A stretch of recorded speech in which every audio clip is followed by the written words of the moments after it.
Okey, Assalamualaikum warahmatullahi wabarakatuh. Hari ini saya nak ajar macam mana nak dapatkan money cashback daripada TikTok, bayaran daripada TikTok ataupun daripada Mova. Okey, mula-mula kita download dulu aplikasi Mova ni, logo warna merah ni. Type je kat Play Store ataupun App Store yang pakai iPhone. Type je Mova, download dan kemudian lepas download tu, masukkan kod PIN yang saya letak ni. Jadi saya letak.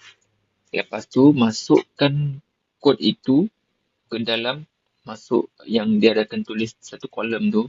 Masukkan kod yang saya letak ni. Lepas dah letak tu, Anda akan terima RM150 daripada Mova.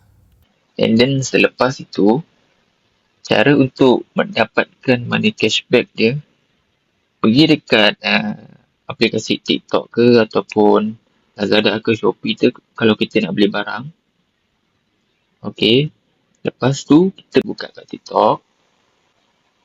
Lepas tu pergi kat bahagian shop. Pergi kat TikTok Shop Mall ni.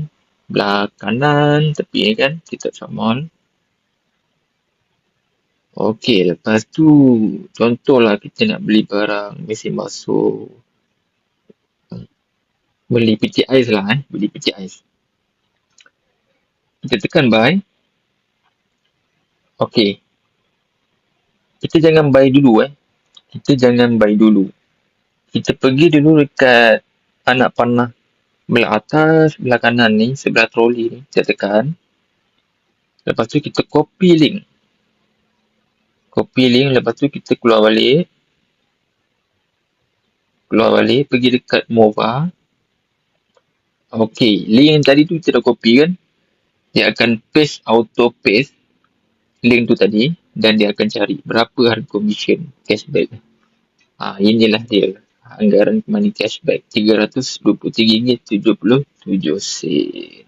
Siapa nak bagi guys RM323.77 ni. Okey. Lepas tu kita terus beli.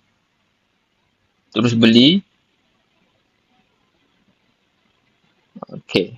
Dan terus beli tu bila barang dah sampai dalam 2-3 hari macam tu lah.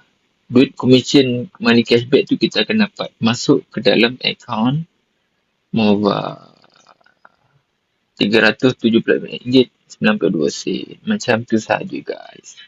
Siapa nak bagi kita duit guys? Simpan lah banyak-banyak. Jangan beli satu barang yang beli banyak-banyak sikit barang kan.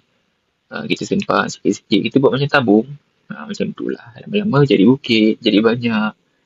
Besok kalau kita nak guna duit, kita ada saat tu boleh pakai kan. Okey guys, itu saja. Assalamualaikum.